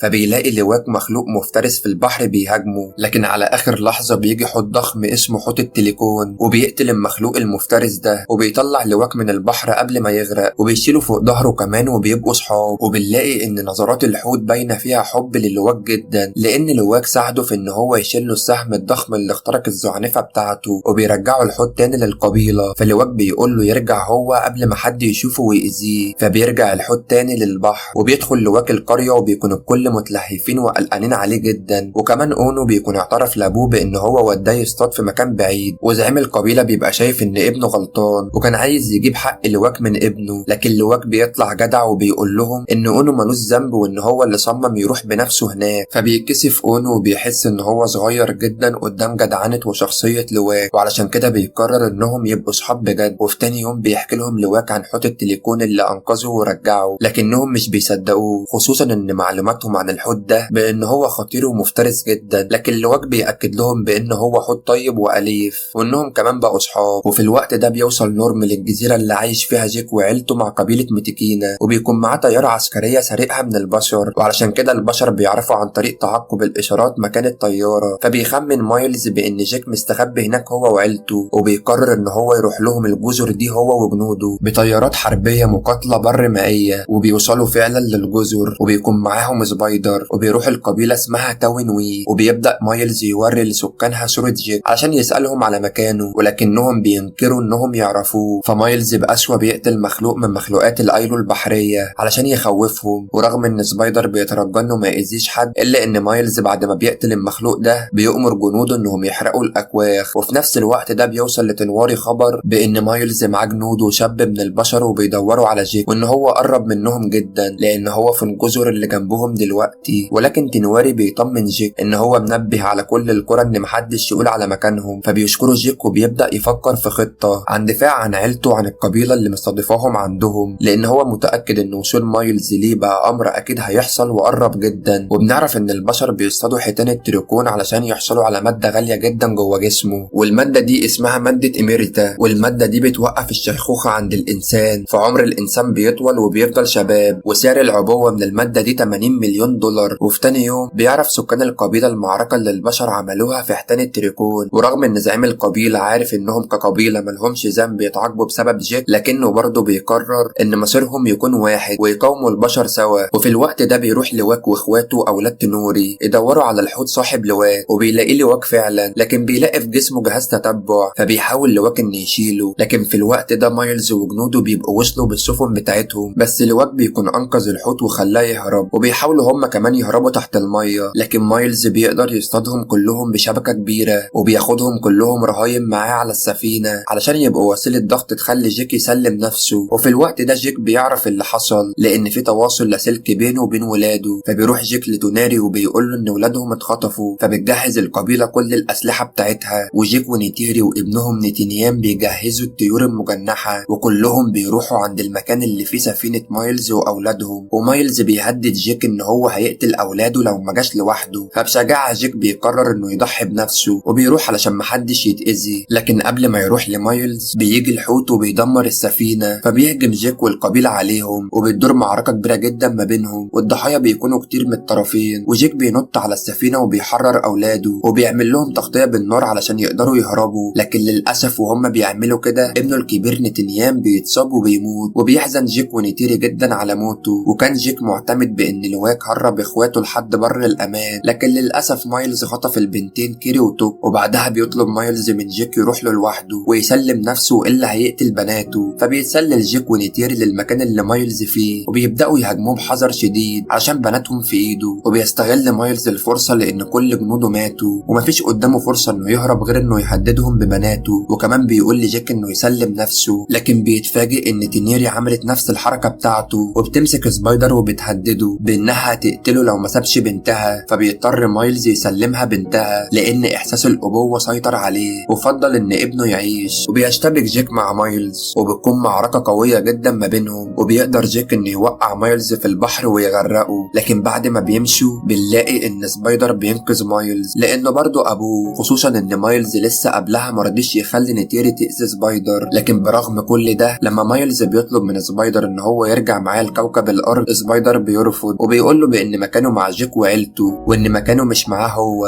وبينتهي شر البشر مؤقتا على كوكب بندورا. وبس كده فيلمنا بيخلص. فيلمنا بيبدأ بلواك وهو بيطير مع اخوه نتنيام وهم عمالين يهزروا، وبعدين قال له انه لازم يمشي. بس قبل ما يمشي نتنيام بيقول له انه بلاش يحمل نفسه ذنب موته علشان هو ملوش ذنب. وبعدها بنشوف لواك وهو متواصل مع ايوا اله كوكب بندورا علشان يتكلم مع اخوه نتنيام، علشان دي طريقة كوكب بندورا للتواصل مع اللي ماتوا في الكوكب ده. وبنعرف ان نيتيري بتبقى حزينة من ساعة ما ابنها مات، لكن جيك علشان يعرف يتخطى موت ابنه بيخلي نفسه مشغول دايما. وبنشوفه وهو بيجمع الاسلحة والقنابل اللي كانت في السفينة اللي غرقت في المعركة الاخيرة. ولما بيرجع بيها لقبيلة متكينة اللي عايشة في البحر بنشوف سبايدر بيعرفهم ازاي يستخدموا الاسلحة. لكن بنشوف زعيم القبيلة تنواري ومراته وهم بيقولوا لجيك انهم مش هيستخدموا الاسلحة دي عشان سمات شعب النافي انهم يقاتلوا بالقوس والرماح. بس جيك بيقول لهم انه مش هيقاتل طيارات حربية واسلحة متقدمة بالقوس والرماح بتاعتهم، وانهم لازم يستعدوا علشان بعد فترة البشر هيرجعوا بقوة اكبر بكتير. وفعلا في الوقت ده بننتقل للبشر وبنلاقيهم بيجهزوا نفسهم وبيستجمعوا قوتهم من تاني علشان يهجموا على جيك وقبيلته من جديد. وبننتقل لجيك وبنلاقي انه بيحط قنابل في الرماح وبيقنع نيتيري انها تستخدمها لانها برضه بتبقى مؤمنة انها مش هتتخلى عن عادات شعب النافي في القتال، وبتقول انها تتمسك بالعادات وانها مؤمنة ان ايوا هتنقذهم من الشر اللي هيواجهوه. بس جيك بيبدأ يشك في كل معتقدات كوكب بندورا وبيقول لها كان فين ايوا لما ابنه مات وليه ما حمتهوش من الموت. لكن نيتيري بتتعصب عليه وبتسكته، بس جيك بيروح يهديها وبيطمنها. وبعد كده بيناموا، لكن بنلاقي سبايدر وهو مش قادر يتنفس لان الماسك اللي لابسه نسبة الاكسجين اللي فيه خلصت. وكري بتصحي جيك بسرعة وكلهم بيدوروا على ماسك جديد بسرعة طبعا الا نيتيري اللي بتبقى كرهاه اصلا. ولواك بيلاقيه فعلا وجيك بيلبسه لسبايدر على اخر لحظة، وبعدها بيقعدوا يهزروا معاه وفجأة بيسمعوا صوت غريب وبنعرف ان الصوت ده سببه ان بتبقى وسط قافلة تجار بيبيعوا حاجات للقبائل. وبعد ما بينزلوا بنلاقي ان جيك بيقول لزعيم القافلة انه هياخد سبايدر معاه وينقله للقبيلة بتاعتهم اللي في الغابة. وبعدها بيجمع كل عيلته وبيقول لهم انه هيخلي سبايدر يروح مع قافلة تجار الرياح لانها هتنقله لقبيلتهم. وطبعا كل اولاده بيتضايقوا وبيبقوا عايزين سبايدر يفضل معاهم، حتى سبايدر هو كمان بيبقى عايز يفضل لان هم عيلته الوحيدة اللي يعرفهم. بس جيك بيفهمهم ان الماسكات بتاعت سبايدر ضاعت في المعركة الاخيرة وباقي ماسك واحد بس احتياطي، وبعد كده مش هيعرف يتنفس، وانه لما يكون مع قافلة تجار الرياح هيعرفوا يودوه لقبيلتهم اللي في الغابة اللي فيها ماكس ونورم، وساعتها هيعرفوا يعملوا له ماسكات جديدة. وبيقولوا ان دي أأمن طريقة ينقلوه بيها لقبيلتهم اللي في الغابة. بس برضه الاولاد وسبايدر بيبقوا مش موافقين على القرار ده وبيبقوا متضايقين منه جدا. بس جيك بيقوم وبيزعق لهم وبيقول لهم انه مش بياخد رأيهم لكن بيعرفهم اللي هيحصل. وفي الوقت ده كله بيقوم وهو متضايق وبيمشوا، ولواك بيقول له انه خسر اخوه نتنيام ومش عايز يخسر اخوه التاني وبيسيبه وبيمشي. وجيك لما بيلاقيهم كلهم متضايقين بيروح وبيقول لهم انهم هيروحوا معاه لقبيلتهم عشان يجيبوا الماسكات وبعد كده يرجعوا لهنا تاني. وفعلا كلهم بيطلعوا على القافلة وبيودعوا القبيلة وبيبدأوا يتحركوا، وجيك بيبقى بيطير بالطائر وبيحمل القافلة، والواك بيقول له انه عايز يطير ويحمل قافلة معاه. بس جيك بيرفض لان شايفه لسه صغير وبيستهزأ بيه وبيقول له لما تلبس جهاز اللاسلكي الاول لانه دايما بينساه. وبننتقل للعقيد مايلز وجنوده في القاعدة العسكرية وبنلاقي انهم لما شافوا قافلة التجار كانوا فاكرينهم قافلة تجار عادية، بس لما قربوا عرفوا ان جيك وعيلته معاهم. فمايلز بيجهز نفسه عشان يهجم عليهم، وبنرجع لجيك وعيلته وهم مع القافلة وبيكونوا ماشيين في امان. لكن فجأة بنلاقي قبيلة كاملة بتهجم عليهم اسمها قبيلة الرماد، وبنعرف انهم قبيلة قطاع طرق وبيهجموا بكل قوتهم على القافلة علشان يسرقوا كل حاجة معاهم. وبيبان انهم قبيلة قوية جدا والرماح بتاعتهم بيبقى فيها نار. وبنلاقي زعيمة القبيلة واللي اسمها فيرين بتصوب السهام المشتعلة في اتجاه القافلة من جوه. وجيك بيقول لابن لواك انه يخلي باله من اخواته، وفعلا لواك بيخش يجيب سلاحه لكن برضه بينسى جهاز الاتصال بتاعه، ولما بيفتكر بيحاول يخش يجيبه لكن النار بتبقى وصلت لجوه فبيسيبه وبيمشي. وبيركب هو كمان الطائر بتاعه وبيطلع يقاتل معاهم، لكن في واحد من قبيلة الرماد بيضرب على الطائر بتاعه بالسهم وبيخلي الطائر يفقد توازنه وبيطير بعشوائية لغاية ما بيوصل لجسر وبيمسك فيه، والطائر بتاعه بيقع قدامه لأن جناحه اتصاب وبيموت. وفي واحد من قبيلة الرماد بينزل على القافلة وبيهجم على أولاد جيك، وسبايدر بيحاول يحميهم وبيضربه بالأسهم لكنه برضه ما بيموتش وبيقاوم وبيحاول يقتله، لكن بيجي واحد من التجار وبيخلص عليه، وجيك ونيتيري بيكونوا بيقاتلوا بكل قوتهم. وزعيمة القبيلة فيرين بتستغرب من السلاح اللي ماسكه جيك لأنها أول مرة تشوفه، وبتخلي واحد من جنودها يمسك مادة قابلة للاشتعال وبتخليه يقرب من جيك وبتولع فيه وبيقع على جيك، فجيك بيجري قبل ما النار تقرب منه وبيقع من على المنطاد وكان هيقع من القافلة لكن بيمسك في الحبال على آخر لحظة. وفي الوقت ده بنشوف فيرين وهي ورا نيتيري وبتضربها بالرمح، فنيتيري بتحاول تستجمع كل قوتها وبتهجم عليها، لكن فيرين بتعرف انها توقعها من على الطائر من كل المسافة دي وبتحاول تمسك في اي حاجة وهي بتقع لكن بتكون مش قادرة بسبب اصابتها وبتقع تدريجيا وبتتعلق في الحبال ومش بتتصدم في الارض. وفي الوقت ده بنلاقي ان النار بدأت تنتشر في كل القافلة، فسبايدر وكيري وتوك بيركبوا الطائر علشان يوصلوا لمكان امان، وبنلاقي ان جيك الطائر بتاعه جه وانقذه وبيحاول يتواصل مع نيتيري او اي حد من عيلته على جهاز الاتصال لكن مفيش حد بيرد عليه. وبنرجع للواك وبنلاقي انه قدر يوصل لاعلى حتة في القافلة عشان اي حد من عيلته يشوفه لان القافلة كلها قربت تتدمر، وفعلا سبايدر بيشوفه وبيتحرك عليه وبينقذه على اخر لحظة وبتقع سفينة القافلة وبتتدمر، لكن للاسف بيجي واحد من قبيلة الرماد وبيضرب عليهم بالسهام وفي سهم بيجي في الطائر وبيفقد توازنه وبيفضل يخبط في الاشجار وهو بيقع، بس في الاخر كلهم بينزلوا على الارض بسلام. وبنلاقي ان الماسك بتاع سبايدر بيبعت اشارات ان الاكسجين قرب يخلص، فبيروح يعرف لواك وكمان بيقوله ان الماسك الاحتياطي موجود في سفينة القافلة اللي وقعت. ولما بيقربوا عند السفينة بيتفاجئوا ان فيرين وقبيلتها عندها وبيخلصوا على الباقي من القافلة وبيستولوا على كل اللي في السفينة، وساعتها واحد من قبيلة الرماد بيشوفهم فبيطردوهم بسرعة، ولواك وسبايدر والباقي بيجروا قبل ما يمسكوهم وبيبقى في 2 منهم قربوا جدا عليهم، وكمان لواك بيتكعبل فبيضرب عليهم بالسلاح وفعلا بيخلص عليهم بصعوبة وبيكمل جري مع اخواته. ولما بتوصل فيرين للاتنين اللي ماتوا من قبيلتها بتستغرب من طريقة موتهم وبيبقى عندها فضول تعرف ايه هي الأداة اللي ماتوا بيها، وبتكمل جري هي وكل قبيلتها ورا لواك واخواته. ولما لواك بيشوفهم قربوا منه بيقرر يخاطر وبينزل هو واخواته في بحيرة اخرها فيضان عشان يعرف يهرب منهم، وبيحاول يخلي باله من اخته تو لانها صغيرة ومش عارفة تستحمل قوة المية، بس بيعرفوا يطلعوا على البر بامان وبيكونوا نجحوا انهم يهربوا من قبيلة الرماد. بس برضه ماسك سبايدر بيفضل يبعت في اشارات ان الاكسجين قرب يخلص اكتر وبيبقوا مش عارفين هيعملوا ايه لانه كده هيموت، فالواك بيقول لهم انهم هيروحوا لسفينة القافلة اللي فيها الماسك الاحتياطي بس من اتجاه تاني وياخدوه من غير ما القبيلة ياخدوا بالهم، وبيبداوا يتحركوا فعلا. وفي الوقت ده بنلاقي ان العقيد مايلز ومساعده وصلوا للمكان اللي فيه القافلة، وبنلاقي ان طائر نيتيري وصل لها وبنلاقيها انها فاقدة الوعي، وجيك بيبقى بيحاول يوصل لاي حد من عيلته بس برضه بيبقى من غير فايدة، وبيلاقي على الارض الماسك الاحتياطي بتاع سبايدر فبيعرف انه كده في خطر لانه مش هيعرف يتنفس، بس فجأة بيلاقي ان في حد بيضرب عليه بالرصاص ومش بيعرف يمسك سلاحه فبيستسلم، وبيتفاجئ انه العقيد مايلز والمساعد بتاعه وبيفضل يضرب فيه وبيربط ايده، وجيك بيستغرب وبيقوله انه ازاي لسه عايش وانه اخر مرة كان شافه فيها لما قتله في المية، وما بيكونش عارف ان سبايدر انقذه. ومايلز بيسأله ايه سبب المعركة دي، فجيك بيعرفه ان دول قبيلة الرماد وانهم قطاع طرق، وهو بيتكلم مايلز بيشوف الماسك الاحتياطي بتاع ابنه سبايدر وبيعرف انه كده في خطر وممكن يموت لو ما لبسهوش في اسرع وقت، فبيقرروا ساعتها انهم يتحركوا كلهم علشان يوصلوا له في اسرع وقت ويلحقوه قبل ما يموت. وعلى الجانب التاني بنشوف نيتيري اللي بتكون فائد لكنها بتكون تعبانة جدا وبتاخد نفسها بالعافية، فبتركب على الطائر بتاعها وبتتحرك. وفي الوقت ده بيبقى الواك والباقي مكملين في طريقهم علشان يروحوا لسفينة القافلة، بس سبايدر مش بيكون قادر يتنفس لان كل الاكسجين اللي في الماسك بيكون خلص وكله بيبقى متوتر ومش عارفين ازاي ينقذوه من الموت لان لسه سفينة القافلة بعيدة ومش هيقدر يستحمل كل ده. بس في ظل التوتر ده كله بنلاقي ان كيري بدأت تهدى وبيظهر قدامها شبه علامة من قوة، فبتقول للواك انه يحط سبايدر في مكان معين، والواك بيبقى مش موافق بسبب ان التأخير ده ممكن يموت سبايدر فعلا، بس بيلاقي صوتها اتغير واكن في حاجة مستحوذة على جسمها، فبيوافق وبيحط سبايدر قدامها وبتبدأ تتواصل روحانيا مع قوة وبتجيب زهرة معينة ليها علاقة بقوة وبتدخلها في جسم سبايدر، وساعتها بتبدأ التربة كلها لونها يتغير وبيبدأ يدخل في جسم سبايدر سعيرات غريبة من التربة. وعلى الرغم ان الماسك بيبعت اشارات ان نبض سبايدر وقف خايف وانه مات، لكن برضه كيري بتفضل مكمله اتصال مع ايوا، وكمان بتشيل الماسك من وشه خالص، وبنلاقي ان التربه بتدخل جوه جسمه اكتر. وبعد فتره الواج بيلاقي ان كيري بدات تتعب جامد، فبيفصل الاتصال بينها وبين ايوا، وبيفضلوا يعيطوا على موت سبايدر. لكن فجاه بيلاقوا ان ايده بتتحرك وان النبض رجع له تاني، وبيقوم وبيبدا يتنفس عادي من غير الماسك، وبيكون فاكر نفسه انه مات عشان قادر يتنفس من غير الماسك. بس بيفهموه ان كيري تواصلت مع ايوا وفعلا نجحت انها تخليه يتنفس عادي، وبيفرح جدا انه خلاص اخيرا بقى يعتبر زي شعب النافي، وبيشكر كيري على اللي هي عملته. بس فجاه بيلاقوا سهام مشتعله بتتصوب عليهم من قبيله الرماد، والواج بيضرب عليهم بالسلاح، بس بعد شويه الرصاص بيخلص منه، فكل القبيله بتهجم عليهم وبيكتفوهم كلهم. وفي نفس الوقت ده جيك والعقيد مايلز ومساعده بيبقوا ماشيين ورا اثار سبايدر والواج واخواته لغايه ما بيوصلوا وبيعرفوا يلاقوهم فعلا، وبيستغربوا ان سبايدر مش لابس الماسك وبيتنفس عادي، وبيبقوا مش عارفين ازاي ده حصل. وفيرين كمان بتبقى مستغربه ازاي سبايدر يتنفس من غير الماسك لانه بشري، بس كيري بتقول لها ان ده حصل بسبب اراده ايوا، لكن بترد عليها بتكبر واستهزاء لانها بتبقى مش مؤمنه بايوا، وبتقول لها انها دلوقتي لو هتقتله ايوا هتعرف تنقذه. وجيك ومايلز لما بيشوفوا انها هتخلص على حد منهم، فجيك بيطلب من مايلز انه يفك له ايده، وبيخططوا ازاي هيهجموا عليهم. وبنلاقي كيري وهي بتقول لها ان لا ايوا مش هتعرف تنقذه تجنبا للمشاكل، فبتسيبه وبتمسك السلاح وبتبقى منبهره بقوته وعايزه تعرف بيشتغل ازاي، وبتسال لواك ازاي تستعمله لانها مش عارفه تشغله، وبيقول لها انه مش هيعرف يشغله لان الرصاص خلص. بس هي طبعا بتبقى مش فاهماه، وبتقول له انها هتقتل اخته الصغيره لو ما عرفهاش وقال لها ازاي تشغل السلاح ده دلوقتي. بس في الوقت ده بيكون جيك بيتسحب وبيبدا يقتل جنود واقفه بعيد تحمي القبيله، وقبل ما تقتل توك بيهجم عليهم وبيخلص على عدد كبير منهم، وكمان مايلز بيهجم عليهم وبيهدد القبيله بانه هيقتل الزعيمه بتاعتهم وبيأمرهم يرموا الاسلحه، وفعلا بيعملوا كده وبيبقوا هما اللي في وضع قوه. بس ساعتها فيرين بتتصل بمايلز من غير ما ياخد باله، وبتعرف تأثر عليه لان قوه التواصل عندها عاليه جدا، وجنودها بيضربوا جيك وبترجع السيطره ليهم من تاني، وبتبدا فيرين تسيطر على مايلز وبتأمره انه يعرفها ازاي السلاح بيشتغل، وفعلا بيعرفها ازاي تحط الرصاص في الخزنه وازاي كمان تصوب وتضرب بيه، وبتنبهر بقوته وبتعرف انها كده امتلكت سلاح هينقل قوه قبيلتها بشكل كبير جدا. ووقتها بتقول لمايلز انها خلاص كده ما بقتش محتاجاه، وبتخلي جنودها يعتقلوه هو كمان. وعلى الجانب التاني بنشوف نيتيري اللي بيكون وصلت لقبيلتها اللي في الغابه، وبينقلوها بسرعه لنورم وماكس علشان يلحقوها. وفي الوقت ده بيبقى مايلز وجيك واولاده معتقلين عند قبيله الرماد، وبنشوفهم وهم بيعملوا عادات غريبه. بس بنلاقي ان كيري بسبب ان قوه التواصل عندها بقت عاليه بتستغل ده وبتتواصل مع ايوا عن طريق التربه، وبتقدر انها تتحكم في النباتات وبتصوبها في اتجاه الجنود، وبتقدر انها تخلص عليهم كلهم في هدوء تام من غير ما باقي القبيله تاخد بالها. والواج بياخد سكينه من واحد منهم وبيفك ايده هو والباقي، وبيجروا بسرعه وبيقدروا يهربوا منهم فعلا هما ومايلز، وبيقعدوا يرتاحوا في مكان. وجيك بيستغل ده وبيبدا يتكلم مع مايلز وبيحاول يفهم منه هو ليه بيعمل كل ده، على الرغم انه مش هيرجع بشري تاني وجسمه وشكله هيفضل زي شعب النافي. وبيقول له كمان انه يقدر يعيش بسلام مع ابنه على كوكب بندوره، لكن مايلز مش بيهتم بكلامه وبيعرفوا انه هيفضل منتمي للبشر. وبعد كده بيناموا في مكانهم. وعلى الجانب التاني بنشوف نيتيري اللي بتكون فائت وعالجوا اصابتها، وبتعرفهم انهم لازم يلحقوا جيك واولادها. فنورم وماكس وباقي العلماء بيروحوا للكبسولات علشان يستخدموا الافاتار الخاص بيهم ويطلعوا مع القبيله يدوروا على جيك واولاده. وعلى الجانب التاني بنشوف قبيله الرماد وبيكونوا عرفوا بهروب جيك واللي معاه، وبيفضلوا ماشيين ورا اثارهم. وبكده بيكون القبيلتين بيدوروا عليهم، قبيله نيتيري علشان تساعدهم وقبيله الرماد عشان يخلصوا عليهم. وبنرجع لجيك واللي معاه وفجاه بيلاقوا صوت طيور بتوصل لعندهم، وبيكتشفوا انها نيتيري وانها جايه علشان تساعدهم. ومايلز لما بيعرف انهم من قبيلتهم بيسيبهم وبيمشي علشان يرجع للقاعده العسكريه التابعه للبشر، وبيفرحوا جدا انهم كلهم اتجمعوا من تاني. لكن برضه كلهم بيتصدموا لما بيلاقوا ان سبايدر قادر انه يتنفس من غير الماسك، وبالذات نورم اللي بيبقى في جسم الافاتار لانه بيبقى عالم وعارف ان دي حاجه مستحيل تحصل. ولما بيرجعوا للغابه اول حاجه بيعملوها هم انهم بيخشوا المعمل بسبايدر علشان يعرفوا ازاي ده حصل، وبيلاقوا ان الرئه والقفص الصدري بتاعه اتغير وتحول لشعيرات من السيلوم اللي هو دخل جسمه لما كانت كيري متواصله مع ايوا. بس نورم بيستغرب لما بيلاقي ان جيك بيطلب منه هل هيعرف يغير اللي حصل ويرجعه يعيش بالماسك تاني ولا لا، وبيكون بيقول له كده علشان لو القاعده العسكريه قدرت تعرف اللي حصل وطبقوه على البشر يبقى كده فعلا هيستوطنوا كوكب بندوره بالكامل. وبنلاقي ان كمان سبايدر بدات تطلع له الشعيرات اللي بتخليه يتواصل مع ايوا زي الباقي بالظبط. وبننتقل لكيري وبتكون متواصله مع ايوا عشان تقدر تشوف مامتها، لكن مش بتعرف وبتضحك بتتعب، واموات ام نيتيري بتيجي وبتلحقها، وماكس ونورم كمان بييجوا وبيعالجوها. ولما بتستغرب اللي بيحصل لها لما بتتواصل مع ايوا، فبيعرفوها الحقيقه وبيقولوا لها انها مستنسخه وانها ملهاش اب، وان امها تبقى العالمه جريس اللي ماتت، وبيعرفوها انها لو حاولت تتواصل مع ايوا تاني ده هيخليها تموت، وبالذات لو حاولت تتواصل معاه في البحر لان التواصل بيكون اقوى. وبننتقل للقاعده العسكريه وبنشوف البشر وهي مكمله في استخراج ماده اميريتا من حيتان التليكون، وبيبان اثر التعذيب اللي بيحصل للحيتان. وبيكون في عالم اسمه لان بيبان عليه انه مش موافق على طريقتهم اللي بيستخدموها. وبننتقل لقبيله متكينه وبيستدعوا جيك وعيلته، والزعيم تنواري بيقول لجيك ان البشر لسه لغايه دلوقتي بيقتلوا حيتان التليكون وانهم لازم يشوفوا حل. وكمان بيقول ان في اجتماع مجلس مع زعيم الحيتان عشان في حوت منبوذ من قبيلتهم وانهم عايزين يرجعوه. وبنلاقي رونال وهي بتعالج اصابه نيتيري اللي بتبدا تحاول ترجع لياقتها تاني علشان تستخدم القوس والرماح زي الاول. وبنيجي اليوم اجتماع مجلس الحيتان مع قبيله متكينه، وبنلاقي ان زعيم الحيتان كاره الحوت صاحب لواء لانه حارب البشر معاهم، وده تسبب لموت كتير من الحيتان. وكمان بيقول انهم عايزين يسلموا سبايدر للبشر عشان الحرب تقف ما بينهم. ولواء بيتعصب جدا، فجيك بياخده وبيقول له انهم في وقت حرب فلازم يسمعوا الكلام والا في ناس كتير هتموت. واثناء كلامهم بيقول له ان هو السبب في موت اخوه لانه مش بينفذ الاوامر، فبيتعصب عليه لواء وبيقول له ان دي مش غلطته وبيسيبه وبيمشي. وبيبقى محبط جدا لدرجه انه بيفكر يموت نفسه. وفي الوقت ده بتيجي اخته كيري وتيسيريا وبيفضلوا يشجعوه ويدعموه نفسيا، وبيبان على تيسيريا انها معجبه بيه وبدات تحبه. وبالليل بتقول له انه لو مؤمن بحاجه لازم يعملها وما يتاثرش بكلام حد، وبتقول له على مكان الحوت صاحبه اللي عايز ينقذه. ولما بيعرف مكانه بيقرر انه يسيب عيلته ويروح ينقذه فعلا. وبننتقل لسبايدر وهو بيتعلم ازاي يتصل بمخلوقات الايلو عن طريق شعيرات الكودو اللي بتكون تولت عنده. وفي الوقت ده بنشوف البشر وهم عند قبيله جيك ونيتيري وبيحرقوا الغابات وبيحاولوا يعرفوا منهم مكان سبايدر علشان يعرفوا ازاي بقى يتنفس من غير المصل، لان ده هيساعد على غزو الكوكب ونقل كل البشر على كوكب بندورة. لكنهم مش بيرضى يقولوا له على مكانه برغم كل الخسائر. لكن مايلز بيبقى عنده حل تاني، وهو ان بيروح لقبيله الرماد وساعتها بيكتفوه وبيعتقلوه وبيودوه عند فيرن وبيقول لها انه جايب لها شنطه فيها اسلحه كتير بمقابل انها تساعده، بس بتتجاهل كلامه فبيهددها وبيقتل واحد من قبيلتها عن طريق المساعد بتاعه. وساعتها فيرن بتقرر انها تسمعه وبتاخده لجوه وبيقول لها انه عايزها تساعده في انه يلاقي جيك وسبايدر بمقابل انه هيجيب لها جميع الاسلحه اللي هي عايزاها. فساعتها فعلا بتوافق وبتقرر انها تساعده وبيبدا يعلمها ازاي تستخدم باقي الاسلحه، وبتبقى منبهره بقوتها. وبيبقوا هما الاتنين بيمثلوا قوه كبيره جدا وبيبداوا في البحث عن جيك وعيلته. وفيرن بتبدا تتصل بزعماء الجزر عشان تعرف مكانهم. وفي الوقت ده سبايدر وكيري بيبقوا بيجيبوا اكل من جنب الجزيره، وفجاه بيلاقوا قبيله الرماد وبيبداوا يهاجموهم وبيجروا منهم. وعلشان سبايدر بيبقى عارف انهم جايين علشانه فبيخلي كيري تجري من مكان تاني، وفعلا بيفضلوا مكملين جري وراه هو بس. وفي الاخر مايلز بيعرف انه يمسكه، وبتيجي فيرين وبتتصل بيه وبتعرف تخليه يفقد الوعي وبينجحوا انهم يخطفوه. وفي نفس اللحظه دي بيبداوا يهجموا على الجزيره اللي فيها جيك وعيلته، وجيك بيخلي كل قبيله متكينه تكون جاهزه للقتال. وكمان كيري بتكون وصلت وبتقول له انه مايلز خطف سبايدر، وبيبداوا ينزلوا على الجزيره وبيسالوا على جيك. بس في الوقت ده جيك بيكون بيقنع نيتير انها تسيبه وتمشي، ومش بترضى وبتقول له انها هتفضل عشان تقاتل معاه. بس بيفاجئها انه بيرمي سلاحه وبيقول لها انه مش هيقاتل اصلا وانه هيستسلم، بس برضه بتبقى مصره انها تكون معاه. فبيوافق وبيخلي كيري تاخد توك وبيستخبوا، ومايلز بيخلي جنوده يولعوا في اجزاء من الجزيره علشان جيك يطلع. وفعلا جيك بيطلع على طول وبيطلب من مايلز انه يوقف اللي بيعمله وبيقول له ان هو مستسلم. لكن مايلز بيفاجئه وبيقول له انه عايز يعتقل نيتيري مراته هي كمان، بس جيك ساعتها بيرفض انه يستسلم وبيخلي الجنود تستعد للقتال، وبيقول له انه عايز وعد منه من جندي لجندي انه لو استسلم وجه معاه هيوفر الامان للقبيله ولعيلته. وساعتها مايلز بيوافق وبيوعده، فبيسلم نفسه وبيبداوا يكتفوه. ومراته نيتيري بتبقى متضايقه جدا وبتضرب السهم في الارض من كتر ما هي متضايقه. لكن في الاخر برضه بياخدوه وبيروحوا للقاعده العسكريه، ولاول مره قبيله الرماد بتروح للقاعده العسكريه هم كمان، وبينبهروا بحجم القوه اللي عند البشر. وساعتها بتيجي الرئيسه اردامور وبتكون متضايقه من مايلز بسبب غبائه وانه سلم اسلحه لكائنات من شعب النافي حتى كمان لو كانوا معاديين لجيك، وان وجودهم في القاعده العسكريه هيبقى خطر عليهم. بس مايلز بيقول لها انها هتبص على المكسب في الوقت الحالي، وبيحمس البشر وبيقول للصحفيين انهم نجحوا في انهم يجيبوا جيك وسبايدر. ففعلا بتسكت وبتبدا تحمس الناس معاه، وبيبداوا يعملوا ابحاث وفحوصات على سبايدر. وباركر بيسال العلماء العلماء ان ازاي سبايدر بيتنفس من غير ماسك، ولما بيرد عليه بشكل علمي بيقاطعهم وبيسألهم هل هيعرفوا ينسخوا اللي حصل له ده لكل البشر، بس العلماء بيقولوا له انهم محتاجين وقت اكتر علشان يدرسوه. وفي الوقت ده بيبقى سبايدر محبوس في الأوضة وعمال يكسر في كل حاجة، فأبوه مايلز بيخش علشان يهديه وبيوريله السلسلة العسكرية بتاعته وبيقوله انه كان بشري زيه وانه طالع شجاع زيه وزي امه. وسبايدر بيعمل نفسه متأثر وبيقوله انه عايز يحتفظ بالسلسلة العسكرية وبيديها له فعلا. وبننتقل للواك وبنشوفه وهو لسه عمال يدور على الحوت صديقه، وبنلاقي ان اخيرا تيسيريا واخواتها بيلاقوا لواك، بس فجأة لواك بيلاقي ان في مخلوقات بحرية مفترسة بتهجم عليه وبيجري منهم بأقصى سرعة وبيعرف يخلص على واحد منهم، وبتيجي حيتان التليكون تنقذه قبل ما يموت بلحظات وبيشكرهم انهم جم وانقذوه. وبالليل بنشوفهم انهم اخيرا لقوا الحوت صاحب لواك وبيقول ان هو وحشه جدا بس بيلاقيه حزين، وبنعرف انه بسبب ان البشر قتلوا كل الحيتان اللي كانوا معاه، واخر حوت فضل عايش بيكون فيه سهام متصوبة في كل حتة في جسمه وانهم كمان قصبوه في عينه. وبننتقل للقاعدة العسكرية من تاني وبنلاقي ان العالم ميك بيقول لباركر واردمور ان الحيتان عندها احتفال ليوم مقدس بعد يومين، وانهم كلهم بيبقوا متجمعين في مكان معين وان ده انسب وقت انهم يهاجموهم فيه ويستخلصوا منهم كل مادة الاميريتا اللي هم محتاجينها. بس بنلاقي ان العالم لان بيبقى مش موافق على اللي بيحصل بسبب انها هتبقى مجزرة جماعية وانهم روح زيهم زي البشر، لكن باركر واردمور مش بيهتموا بكلامه، فبنلاقي انه بينسحب من وسطهم وبيبدأ يفكر في حاجة. وفي نفس الوقت ده بيلبسوا جيك بدلة الاعدام، ومايلز بيجي وبيقول له انه هيتنفذ فيه حكم الاعدام بعد ساعات، وبعدها بيروح لفيرين وبنلاقي انه دهن جسمه زي شعب الرماد. وفي الوقت ده بنلاقي ان سبايدر بيستخدم السلسلة اللي خدها من مايلز وبيفك بيها شباك التهوية وبيهرب من الأوضة. وبننتقل لنيتيري اللي بتبقى مش قادرة تكمل حياتها وهو جيك بعيد عنها، فبتقرر انها تروح للقاعدة العسكرية علشان تنقذه وبتاخد السهام اللي فيها متفجرات، وبنلاقيها انها دهنت جسمها وبتعمل نفسها اكنها من قبيلة الرماد علشان تخش القاعدة العسكرية عادي، وفعلا ده اللي بيحصل وبتبدأ تتسلل لجوه. وكمان بنلاقي ان سبايدر متنكر وعامل نفسه واحد من عمال القاعدة العسكرية، وبرضه العالم لام بيبقى متنكر وسط الصحفيين وبيدخل لشاحنة ضخمة وبيستعد انه يسوقها علشان يحرر جيك بس بيبقى خايف. وفي الوقت ده بنلاقي ان نيتيري وصلت لفيرين وبتهددها انها تقتلها لو ما قالتلهاش على المكان اللي حابسين فيه جيك، بس فيرين بتفضل تساومها لغاية ما مايلز بيدخل عليهم، وكانت بتحاول تهرب فمايلز بيضرب عليها بالسلاح وبيبدأ ضرب النار في القاعدة العسكرية. وبتفضل نيتيري تجري لغاية ما بتوصل للطائر بتاعها وبتستخدم السهام اللي فيها متفجرات في أماكن قابلة للاشتعال وبيحصل انفجارات وفوضى كبيرة جدا. وساعتها جيك بيعرف ان نيتيري هي السبب في كل الفوضى دي، ونيتيري بتعرف انها تتفادى كل الهجوم اللي عليها وبتقدر انها تستخبى منهم. وبنروح للعالم لان وبيتحمس وبيوصل بالشاحنة عند جيك وبيكسر المكان اللي جيك محبوس فيه وبيحرره، وبعدها بيستخدم الشاحنة علشان يتفادى ضرب الرصاص من الجنود على جيك وبينزل من الشاحنة وبيعرفوا ان البشر ناويين يعملوا مجزرة جماعية في اليوم الاحتفال بتاعهم وبيسيبه وبيمشي. بس الجنود بتبقى شافت جيك ومحاصرينه من كل حتة وكانوا لسه هيخلصوا عليه، لكن فجأة بيظهر سبايدر وبيقف قدام جيك علشان الجنود ما تقدرش تضربه. وفعلا ده اللي بيؤمر بيه باركر واردمور لجنودهم لان سبايدر بيبقى مهم جدا بالنسبة لهم وبيبدأوا يتحركوا، وسبايدر بيكون في ظهر جيك عشان محدش يضرب عليه. وكمان نيتيري بتظهر من تاني وبتضرب الطيارة الحربية وبتروح لجيك وسبايدر وبيركبوا هما التلاتة على الطائر وبينجحوا فعلا انهم يهربوا من القاعدة العسكرية بسلام وبينزلوا في مكان هادي. وبنلاقي ان جيك بيقول لنيتيري انها كان عندها حق في كلامها وان دلوقتي سبايدر بقى خطر على الكوكب كله بسبب ان البشر بقوا مهتمين بيه علشان يعرفوا ازاي هيقدروا يتنفسوا زيه على الكوكب. وبيقول لها ان لازم سبايدر يموت علشان شعب النافي يفضل موجود، وبياخد منها الخنجر وبينادي لسبايدر وبيقول له انه يفضل ماشي معاه لغايه ما بيوصل لجوه الغابه وبيطلب من ايوا انها تديله اي اشاره لو اللي هيعمله ده صح فعلا، وبيدعي كمان ان بعد ما يموت ان ايوا تخليه يرجع في جسم افاتار جديد. وسبايدر بيقول له انه عارف ان عنده حق بس قبل ما يعمل كده بيساله هو لسه بيحبه فعلا ولا لا، وده بيصعب عليه المهمه اكتر. وفي الوقت ده نيتيري بتحس بالذنب انهم هيقتلوا سبايدر وبتجري على جيك علشان تنقذه، وجيك فعلا ما بيكونش قادر يخلص عليه وبيرمي السكينه من ايده وبيحضنه. ونيتيري هي كمان بتكون وصلت وبيفضلوا يعيطوا وبيقولوا انهم لازم يلاقوا طريقه تانية علشان يحموه ويحافظوا عليه وينتقموا من البشر. وفي الوقت ده جيك بيروح للطائر الطروق وبيركبه وبيروح بيه على قبيله متكينه وكلهم مش بيصدقوا انه عرف يروضه من تاني، وجيك بيقول لهم انهم لازم يحاربوا ومفيش حل قدامهم غير ده، وبيبدا يجمع كل قبائل كوكب بندورة وبيقول لهم ان دي المعركة الأخيرة، يا إما هيموتوا كلهم يا إما هيقضوا على البشر ويعيشوا بسلام للأبد. بس علشان عارف إن ده مش كفاية فبيروح وبيطلب المساعدة من الحيتان إنها تساعدهم في الحرب، لأن البشر ناويين يهجموا عليهم في يوم الاحتفال. بس زعيم الحيتان بيرفض وما بيكونش عايز يشترك في الحرب، وبيقول لهم إنه هيعرف يحمي قبيلته من غير الحرب، لغاية ما بيجي لواك وتسيريا واخواتها والحيتان المنبوذين من القبيلة. وده بيعصب زعيم الحيتان وبيكون عايزهم يمشوا لأنهم خالفوا التعليمات. وبنعرف إن النوع ده من الحيتان بيكرهوا الحروب وبيفضلوا السلام، وعشان كده الحوت صاحب لواك كان منبوذ منهم. بس لواك بيعرفهم إن البشر هم اللي كانوا بيهاجموهم وإنهم خلصوا على كل فصيلته ومش بيكون باقي غير حوت واحد بس معاه. وساعتها بيظهر وبيبان عليه آثار التعذيب من البشر، وساعتها الحيتان بيتعاطفوا معاهم وفي الآخر فعلا بيوافقوا إنهم يشتركوا معاهم في الحرب وبيتفقوا على خطة. وجيك بيعرفهم إن ميعاد الحرب هيكون يوم الاحتفال اللي البشر ناويين يهجموا فيه على الحيتان، وعلى الجانب التاني في القاعدة العسكرية بيبقوا بيحطوا الخطة اللي هيهجموا بيها. وبنيجي ليوم الاحتفال وبنلاقي إن جيك بيقول للواك إنه يخلي باله من أطفال القبيلة وإنه يحميهم لأنهم بيبقوا مخبيينهم في مكان آمن، لأنهم لو خسروا في الحرب ياخد الأطفال ويهربوا لمكان بعيد. وبتبدأ السفن والطيارات الحربية تتحرك، لكن في الوقت ده بيبقى في جزء في الجو وفي جزء تحت المية، وبيبقوا هما الاتنين مستنيين الإشارة. والإشارة هي إن الحيتان الضخمة بنلاقيها بتتجه ناحية السفن، وفجأة بيطلعوا كل الحيتان من البحر وبيبدأوا يهاجموا في كل السفن وبيسببوا لهم خسائر كبيرة جدا. وفي الوقت ده بيهجم جيك ونيتيري والباقي من الجو وكمان توناري واللي معاه من البحر، وبيبقى هجوم قوي جدا وبيبدأوا يهزموا كل الطيارات الحربية، وكمان تحت البحر بيهزموهم بشكل كبير جدا. وأطفال شعب النافي بيفرحوا بسبب إنهم يعتبر كسبوا الحرب. لكن بيحصل حاجة بتغير كل الموازين، وهي لما بيظهر مايلز مع قبيلة الرماد، وده بيسبب لهم خسائر كتيرة جدا وبيخلصوا على عدد كبير من شعب النافي، وده بيصدم لواك واخواته. وساعتها كيري بتقرر انها تنزل تتواصل مع ايوا في البحر علشان تساعدهم برغم انها كده ممكن تموت. وسبايدر بينزل وبيفضل جنب كيري وهي بتتواصل مع ايوا علشان يحميها. والبشر بيعملوا تقدم كبير في البحر وبيقدروا انهم يقتلوا اوانج ابن الزعيم توناري. وبنشوف كمان كيري وهي بتتعب جدا، فسبايدر بيقرر انه يتصل معاها ويساعدها. وبرضه بعد فترة مش بيقدروا هما الاتنين، وفي الوقت ده بتيجي توك اختهم الصغيرة وبتساعدهم. وفي الجو بنشوف نيتيري وهي بتهجم على فيرين، لكن فيرين بتضرب على نيتيري بالسلاح وبيجي في الطائر بتاعها وبيقع من السماء. وكمان بيفضلوا يضربوا قذائف على جيك لغاية ما بيقع هو وطائر التروك في البحر، وده معناه انهم بيخسروا الحرب. وفي البحر بيكون البشر قدروا انهم يصيبوا رونال مرات الزعيم توناري. وبنشوف كيري والباقي وهما بيفقدوا التواصل مع ايوا بسبب ان في صاروخ من البشر جه عندهم وبيفقدوا الوعي. ونيتيري بتقول لجيك ان الطائر بتاعها اتصاب وانها على الارض، وجيك بيقول لها ان هو كمان اتصاب وبيقول لها انها تتحرك على مكان امن لانهم خلاص خسروا الحرب. وبنلاقي ان سبايدر فاق وبيطلع توك من تحت الميه، وكمان بنلاقي زهره من البحر تبع الايوا وهي بتتصل بكيري وبتفوقها من تاني. وسبايدر بياخد ماسك من جندي من الجنود اللي ماتت وبيلبسه وبينزل لكيري عشان يقدر يتنفس لاطول مده تحت الميه. ونيتيري بتلاقي رونال قدامها وهي بتموت فبتاخدها على جنب وبتحاول تولدها. ولواك بيلاقي جيك ابوه وهو متصاب فبيقعده على جنب وبيحاول يعالج رجله من السهم اللي خده. وفي الوقت ده بنلاقي ان مايلز خطفته، وبنشوف نيتيري وبتكون قدرت انها تولد رونال وبعدها بتموت. ونيتيري بتاخد الطفل معاها، لكن في الوقت ده بيجي مايلز وفيرين وبيهددوها ببنتها توك فبتستسلم. وجيك ولواك بيكونوا شايفينهم، وجيك بيقول لابنه ان هو ده الوقت اللي هيحارب معاه فيه، وبينزلوا هما الاتنين وبيروحوا وراها علشان ينقذوهم. وفي الوقت ده بنلاقي ان كيري قدرت انها تنجح في التواصل مع ايوا من تاني، وبتيجي مخلوقات بحريه مفترسه كتير لكيري فبتأمرهم انهم يهجموا على البشر وبيخلصوا عليهم فعلا. وكمان طائر التروك بيستدعي كل الطيور وبتهجم على كل البشر. وكمان طائر التروك بنفسه بيبدأ يعمل انفجارات كبيره داخل السفينه العسكريه. وبنلاقي بسبب تواصل كيري مع ايوا حصل اشعاع كبير بيجذب ليه اي معادن وبيدمرها. وفي الوقت ده اردمور بتخاف وبتأمر الباقي من جنودها بالانسحاب لانهم خسروا الحرب. وجيك ولواك بيبدأوا يروحوا على مكان نيتيري علشان ينقذوها، وكمان كيري وسبايدر بيتسللوا لجوه. وفي الوقت ده جيك بيدي للواك ابنه السلاح علشان يكون بيحميه من بعيد، وبيبدأ هو يتسلل ليهم ويقرب اكتر. وسبايدر بيروح لمايلز وبيقول له ان هو هيروح معاه بس بمقابل انه يسيب نيتيري وتوك. لكن فجأة بنلاقي جيك بيهجم على الجنود، وكمان لواك بيخلص على الباقي منهم من بعيد. ونيتيري بتستغل الفرصة وبتهرب هي وبنتها، وفيرين بتروح وراها وكانت لسه هتقتلها. بس في الوقت ده بتيجي كيري وبتتصل بفيرين فبتخاف منها وبتجري. ومايلز بياخد سبايدر على الطائر وبيهرب، بس جيك بيجري وراه وبيقدر انه يلحقه، وكمان بياخد سبايدر وبيخبطوا في جزر وبيقعوا كلهم من على الطائر. وبنشوف ان ايوا بتسحب سفينة البشر كلها، بس الطيور بتيجي وبتنقذ نيتيري وبنتها كيري وتوك وكمان لواك. ومن شدة الانفجار جيك بيقع على صخرة تانية ومايلز بينزل له كان لسه هيخلص عليه، بس سبايدر بيقف له وبيقول له ان لو قرب منه هيقتله، وبيضربه فعلا وبتيجي في كتفه. وجيك بيبعد سبايدر وبيخش مع مايلز في قتال عنيف، وبيفضلوا يقعوا من صخره لصخره، واثناء المعركه بيخبطوا سبايدر بالغلط وبيقع من على الصخره، فمايلز بيرمي نفسه وراه وبيلحقه، وساعتها جيك بيحاول انه ينقذهم وفعلا بيطلعهم. ووقتها بتيجي نيتيري وكانت لسه هتقتله، بس جيك بيوقفها وبيمنعها انها تقتله، لكن مايلز بيفضل انه يرمي نفسه على ان نيتيري تقتله، وبيكونوا اخيرا خلصوا من شر البشر. وساعتها كل شعب النافي بيتصلوا بقوى علشان يشاركوا انتصار الحرب مع الناس اللي ماتت، وسبايدر بيسلم على انتنيام وجريس، وكلهم بيرحبوا بسبايدر لانه دلوقتي اصبح فرد من شعب النافي وبينتمي ليهم. وبس كده فيلمنا يكون خلص. فلو كملت الفيديو لغايه هنا فياريت تعمل كومنت بالايموجي اللي انت شايفه على الشاشه ده، عشان بس اعرف كام واحد كمل الفيديو لغايه الاخر. فياريت تقدروا التعب ده وتحاولوا توصلوا الفيديو ل 5000 لايك، ويا ريت برضه تعملوا سبسكرايب للقناه واشتراك يعني، عشان خلاص قربنا على 100000 مشترك. واهم حاجه تفعل زر الجرس عشان اول ما ننزل فيديو جديد يجيلك اشعار بيه. وبس كده نشوفكم في فيلم جديد، ويلا سلام.